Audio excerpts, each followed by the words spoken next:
Graduation complete झालंय पण अजून जॉब नाही. रेझ्युमे तयार आहे पण इंटरव्ह्यू कॉल्स येत नाही.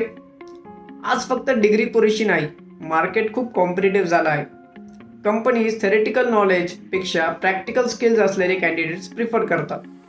त्यांना असा कॅन्डिडेट हवा असतो जो डिरेक्टली क्लायंटचं काम करू शकतो. आजचे companies hands on experience, knowledge about the tools, real project understanding, performance mindset हे सगळं बघतात. सर्टिफिकेटपेक्षा स्किल जास्त महत्त्वाची झाली आहे. डिजिटल मार्केटिंग ही अशी स्किल आहे जी तुम्हाला जॉब रेडी बनवते. You learn ad, social media, content, lead generation आणि डिरेक्टली कंपनीजमध्येही तुम्ही अप्लाय करू शकता किंवा फ्रीलान्सिंग कामही करू शकता. Degree plus practical skill is equal to strong career. Free काउन्सिलिंगसाठी DM करा आणि आजच तुमचा करिअर प्लॅन करूया.